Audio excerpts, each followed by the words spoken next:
Praise the lord. ದೇವರ ನಾಮಕ್ಕೆ ಮಹಿಮೆ ಉಂಟಾಗಲಿ.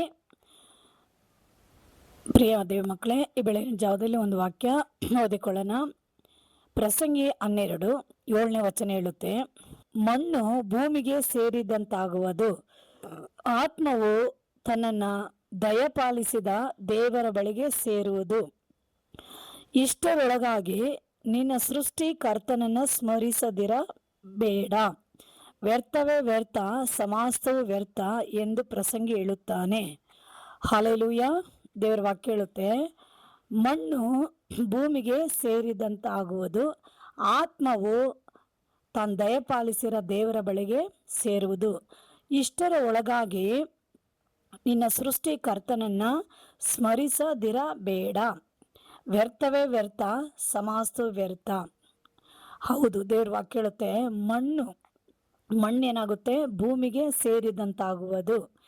ದೇವರು ಆದಾಮನಿಗೆ ಏನು ಹೇಳಿದ್ರಂದ್ರೆ, ನೀನು ಮಣ್ಣಿನಿಂದ ತೆಗೆಯಲ್ಪಟ್ಟವನು, ಪುನಃ ನೀನು ಮಣ್ಣಿಗೆ ಸೇರಬೇಕೆಂದು ದೇವರು ಆದಾಮನಿಗೆ ಹೇಳಿದ. ಹೌದು, ದೇವರು ಒಂದು ಮನುಷ್ಯನ ಸೃಷ್ಟಿಸುವಾಗೆ ಮೊದಲಾಗಿ ಈ ದೇಹ ಎಂಬ ಮಣ್ಣು, ಪ್ರತಿಯೊಬ್ಬರ ದೇಹಗಳು ಮಣ್ಣಿನಿಂದ ಬಂದಿದ್ದಾವೆ. ಆಗ ಮಣ್ಣಿನಿಂದ ಬಂದ ಈ ದೇಹ ಏನಾಗಿದೆ ಅಂದರೆ, ಈ ಮಣ್ಣಾಗಿರುವ ದೇಹ ಸತ್ತ ಮೇಲೆ ಅದು ಮತ್ತೆ ಏನಾಗುತ್ತಂದ್ರೆ ಆ ಮಣ್ಣಿಗೆ ಹೋಗಿ ಸೇರಬೇಕು. ಆತ್ಮ ದೇವರಿಂದ ಬಂದಿದೆ. ಆಗ ಆತ್ಮ ದೇವರಿಂದ ಬಂದಿರುವಾಗೆ ಆತ್ಮ ಎಲ್ಲಿಗೆ ಹೋಗ್ಬೇಕಂದ್ರೆ ದೇವರ ಬಳಿಗೆ ಹೋಗಿ ಆತ್ಮ ಸೇರಬೇಕು. ಇದು ಎರಡು ನೋಡ್ರಿ, ಆತ್ಮ ಶರೀರ. ಈ ಲೋಕದಲ್ಲಿ ಪ್ರತಿ ಮನುಷ್ಯ ಹುಟ್ಟಿ ಬೆಳೆದು ಈ ರೀತಿಯಾಗಿ ಲೋಕದಲ್ಲಿ ಜೀವಿಸಿಕೊಂಡಿರುವವರೆಗೂ ಆತ್ಮ ಮತ್ತು ಶರೀರ ಎರಡು ಒಟ್ಟಿಗಿರುತ್ತೆ. ಒಟ್ಟಿಗೆ ತಿನ್ನುತ್ತೆ, ಒಟ್ಟಿಗೆ ಮಲಗುತ್ತೆ, ಒಟ್ಟಿಗೆ ನಡೆಯುತ್ತೆ, ಒಟ್ಟಿಗೆ ಎಲ್ಲ ಕಾರ್ಯಗಳನ್ನು ಒಟ್ಟಿಗೆ ಮಾಡುತ್ತೆ.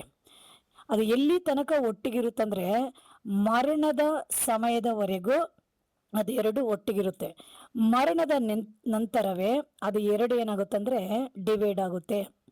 ಮರಣ ಬಂದ್ಮೇಲೆ ಆತ್ಮ ಸಪ್ರೇಟ್ ಆಗುತ್ತೆ, ಶರೀರ ಸಪ್ರೇಟ್ ಆಗುತ್ತೆ. ಇದು ಎರಡು ಆ ದಿನದಲ್ಲಿ ಸಪ್ರೇಟ್ ಆಗುತ್ತೆ.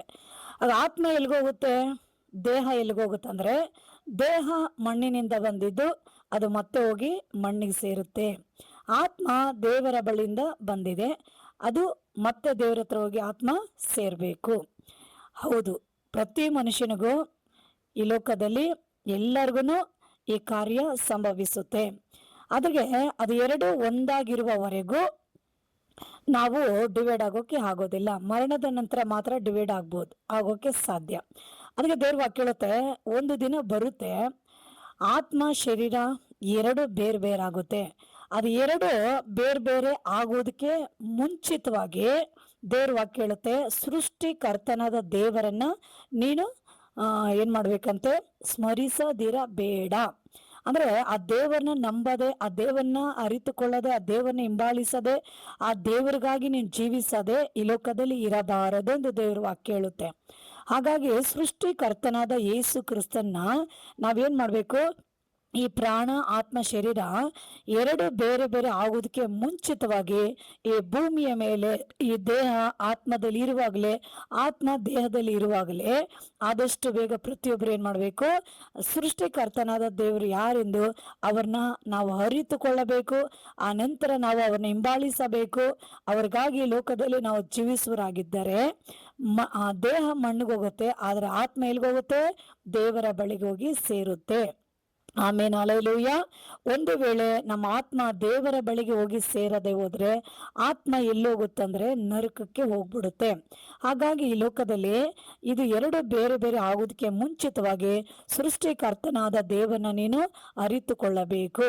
ಒಂದು ವೇಳೆ ಸೃಷ್ಟಿಕರ್ತನಾದ ಯೇಸು ಸ್ವಾಮಿನ ನೀನು ಅರಿತುಕೊಳ್ಳದೆ ಹೋದರೆ ಈ ಭೂಮಿಯಲ್ಲಿ ನಿನ್ನ ಹುಟ್ಟು ಬದುಕು, ನಿನ್ನ ಸಾಧನೆ, ಈ ಲೋಕದಲ್ಲಿ ನೀವು ಮಾಡಿರೋ ಎಲ್ಲ ಕಾರ್ಯಗಳು ಏನಾಗುತ್ತಂದ್ರೆ ವ್ಯರ್ಥವೇ ವ್ಯರ್ಥ, ಸಮಸ್ತವೂ ವ್ಯರ್ಥ ಎಂದು ದೇವ್ರ ವಾಕ್ಯ ಹೇಳುತ್ತೆ.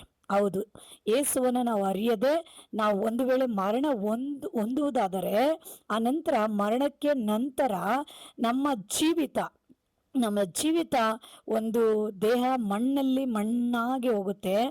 ಆತ್ಮ ನಿತ್ಯವಾದ ಆ ನರಕದಲ್ಲಿ ವೇದನೆ, ಯಾತನೆ, ಕಷ್ಟಪಡಬೇಕಾಗುತ್ತೆ. ಯಾಕಂದ್ರೆ ಈ ಲೋಕದಲ್ಲಿ ಇರುವಾಗ ನಮ್ಮ ಆತ್ಮ ದೇವರನ್ನ ಸ್ಮರಿಸದೆ ಈ ಲೋಕದಲ್ಲಿ ಪಾಪದಲ್ಲಿ ಅಲ್ವಾ ದೇವರಿಗೆ ದೂರವಾಗಿ ಈ ಆತ್ಮ ಜೀವಿಸಿರುವುದರಿಂದ ಈ ಲೋಕದಲ್ಲಿ ಎಷ್ಟೇ ಕಾಲ ಬದುಕಿದರೂ ಎಲ್ಲ ಏನಾಗ್ಬಿಡುತ್ತೆ, ದೇವರ ದೃಷ್ಟಿಯಲ್ಲಿ ವ್ಯರ್ಥವಾಗಿ ಹೋಗ್ಬಿಡುತ್ತೆ. ಹಾಗಾಗಿ ನಾವು ಈ ಲೋಕದಲ್ಲಿ ಈ ಆತ್ಮ ಈ ಶರೀರ ಬೇರೆ ಆಗುವುದಕ್ಕೆ ಮುಂಚಿತವಾಗಿ ನಾವು ಸೃಷ್ಟಿಕರ್ತನನ್ನ ಅರಿತು ಅವ್ರನ್ನ ನಾವು ನಂಬಿ ಅವ್ರ ಬಗ್ಗೆ ನಾವು ತಿಳಿದುಕೊಂಡು ಆ ಭಕ್ತಿಯಲ್ಲಿ, ಆ ಸತ್ಯದಲ್ಲಿ, ಆ ಮಾರ್ಗದಲ್ಲಿ ನಾವು ಜೀವಿಸಿ ಕರ್ತನಿಗಾಗಿ ಲೋಕದಲ್ಲಿ ಜೀವಿಸಿದರೆ ಅನಂತರ ಏನಾಗುತ್ತೆ, ನಮ್ಮ ಆತ್ಮ ಸೃಷ್ಟಿಕರ್ತನಾದ ದೇವರ ಬಳಿಗೆ ಹೋಗಿ ಸೇರುತ್ತೆ. ಹಾಗಾಗಿ ಇದನ್ನ ಕೇಳಿಕೊಂಡಿರಂತ ಪ್ರತಿಯೊಬ್ಬರು ಮನುಷ್ಯನಿಗೆ ಮರಣ ಯಾವಾಗ ಬೇಕಾದರೂ ಸಂಭವಿಸಬಹುದು. ಇವತ್ತು ನೋಡ್ರಿ, ಈ ಲೋಕದಲ್ಲಿ ನಾವು ನೋಡ್ತಾ ಇದ್ವಿ, ಯುದ್ಧಗಳಲ್ಲಿ ಎಷ್ಟು ಜನ ಸಾಯ್ತಾ ಇದ್ದಾರೆ, ಭೂಕಂಪಗಳಲ್ಲಿ ಎಷ್ಟು ಜನ ಸಾಯ್ತಾ ಇದ್ದಾರೆ, ರೋಗಗಳಲ್ಲಿ ಜನ ಸಾಯ್ತಾ ಇದ್ದಾರೆ, ಅಪಘಾತಗಳಲ್ಲಿ ಆತ್ಮಹತ್ಯೆಗಳಲ್ಲಿ ತುಂಬಾ ಜನ ಸಾಯ್ತಾ ಇದ್ದಾರೆ. ಎಲ್ಲಿ ನೋಡಿದ್ರು ಮಳೆ ಅಲ್ವಾ, ಬಿರುಗಾಳಿ, ಚಂಡಮಾರುತ, ಪ್ರಳಯ, ಕೊಲೆಗಳು, ಎಲ್ಲಿ ನೋಡಿದ್ರು ಮನುಷ್ಯನ ಸಾವಿನ ಏರಿಕೆ ದಿನಗಳಲ್ಲಿ ಬಹಳ ಹೆಚ್ಚಾಗ್ತಾ ಇದ್ದಾವೆ.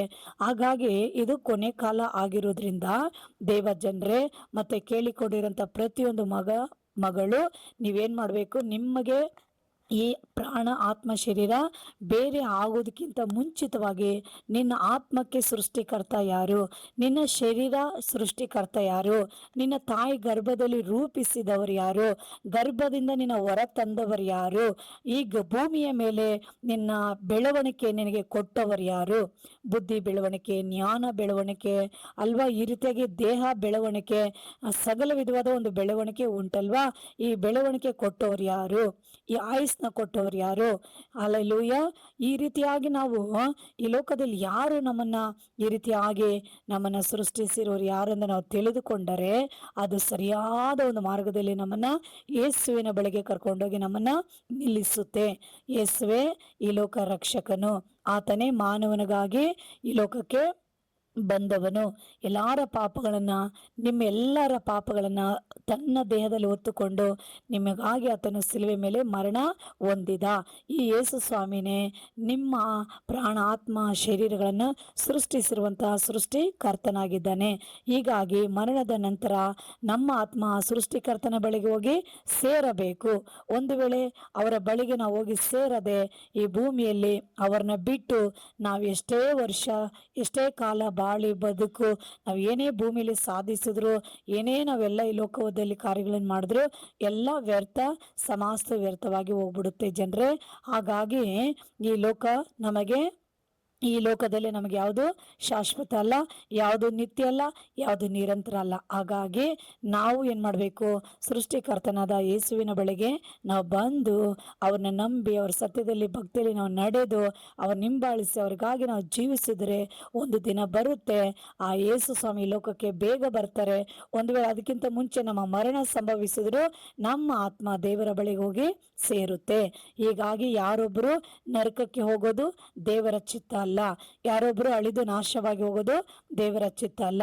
ಈ ದಿನದಲ್ಲೇ, ಈ ಕೃಪಾ ಕಾಲದಲ್ಲಿ, ಈ ಒಳ್ಳೆ ಸಮಯದಲ್ಲಿ, ನಿಮಗೆ ಇರುವಂತ ಈ ಸಮಯಗಳಲ್ಲಿ, ಈ ಸಂದರ್ಭಗಳಲ್ಲಿ ನೀವು ಈ ದಿನಗಳನ್ನ ನೀವು ಏನ್ ಮಾಡ್ಬೇಕು, ಉಪಯೋಗ ಪಡಿಸಿಕೊಳ್ರಿ. ಸುಮ್ಗೆ ಅಲ್ಲಿ ಇಲ್ಲಿ ಇಷ್ಟ ಬಂದಾಗ ಬದುಕೊಂಡು, ಇಷ್ಟ ಬಂದಂಗೆ ಜೀವಿಸ್ಕೊಂಡು, ಇಷ್ಟ ಬಂದ ಕಡೆ ಹೋಗ್ಕೊಂಡು, ಇಷ್ಟ ಬಂದ ಕಾರ್ಯಗಳೆಲ್ಲ ನೀವು ಮಾಡಿಕೊಂಡಿದ್ದರೆ ಒಂದು ದಿನ ನೀವು ಪರಿತಾಪ ಪಡುವಂತ ದಿನಗಳು ಬರುತ್ತೆ. ಆ ದಿನದಲ್ಲಿ ನಿಮಗೆ ಯಾವ ರಕ್ಷಣೆ ಸಿಕ್ಕದೆ, ಬಿಡುಗಡೆ ಸಿಕ್ಕದೆ, ನಿತ್ಯ ಸಿಕ್ಕದೆ ನೀವು ಕಷ್ಟಪಡಬೇಕಾಗುತ್ತೆ ಮಕ್ಕಳೇ. ಹಾಗಾಗಿ ವಾಕ್ಯವನ್ನು ಕೇಳಿಕೊಂಡಿರೋಂಥ ಪ್ರತಿಯೊಬ್ಬರು ದೇವ್ರ ಕಡೆ ತಿರ್ಕೊಳ್ರಿ. ಯೇಸು ಈ ಲೋಕಕ್ಕೆ ಬೇಗ ಬರ್ತಾ ಇದ್ದಾನೆ. ದೇವ್ರು ನಿಮ್ಮನ್ನು ಆಶೀರ್ವದಿಸಲಿ. ನಿಮಗಾಗಿ ನಾನು ಒಂದು ಸಣ್ಣ ಪ್ರಾರ್ಥನೆ ನಾನು ಮಾಡ್ತೀನಿ. ಸರ್ವಶಕ್ತನಾಗಿರೋ ದೇವರೇ, ಈ ವಾಕ್ಯವನ್ನು ಯಾರೆಲ್ಲ ಕೇಳಿಕೊಂಡಿದ್ದಾರೋ ಸ್ವಾಮಿ, ಅವರೆಲ್ಲರನ್ನ ಕರ್ತವ್ಯ ನಿನ್ನ ಕರ ಚಾಚಿ ಮುಟ್ಟಪ್ಪ. ಎಲ್ಲರಿಗೂ ಸತ್ಯದ ಪರಿಜ್ಞಾನ ಕೊಡ್ರಿ. ಕತ್ತಲೆ ಜೀವಿತಗಳನ್ನು ಬಿಟ್ಟು ಬೆಳಕಿನ ಮಾರ್ಗದಲ್ಲಿ ಬಂದ ನಡೆಕೆ ಎಲ್ಲ ಮಕ್ಕಳ ಮನಸ್ಸು ಹೃದಯಗಳೆಲ್ಲ ನಿನ್ನ ಕಡೆ ತಿರುಗಿಸಿ ಎಲ್ಲರಿಗೂ ನೀನು ರಕ್ಷಣೆ ಕೊಟ್ಟು ದೇವ ಈ ಭೂಮಿಯಲ್ಲಿ ಇರುವಾಗಲೇ ನಿಮ್ಮನ್ನು ಅರಿತು ನಿಮ್ಮ ಕಡೆ ತಿರುಗಿಕೊಂಡು ಸ್ವಾಮಿ ನಿನಗಾಗಿ ಜೀವಿಸಿ ಅಪ್ಪ ಅನಿತ್ಯ ರಾಜ್ಯದಲ್ಲಿ ಆತ್ಮಗಳನ್ನ ತನ್ನ ಬಳಿಯಲ್ಲಿ ಸೇರಿಸಿಕೊಳ್ಳುವ ಹಾಗೆ ನೀನೆಲ್ಲರಿಗೂ ಸಹಾಯ ಮಾಡಬೇಕಾಗಿ ಪ್ರಾರ್ಥನೆ ಮಾಡ್ತೀನಿ. ಆಶೀರ್ವದಿಸಿರಾಗೆ ಮಾಡಿ ಯೇಸು ನಾಮದಲ್ಲಿ ತಂದೆ, ಆಮೇನ್. ಈ ವಾಕ್ಯವನ್ನು ಕೇಳಿಕೊಂಡಿರೋಂಥ ಪ್ರತಿಯೊಬ್ಬರು ದೇವರು ನಿಮ್ಮನ್ನು ಆಶೀರ್ವದಿಸಲಿ. ಲೈಕ್ ಮಾಡಿ, ಶೇರ್ ಮಾಡಿ. God bless you. ಆಮೇನ್.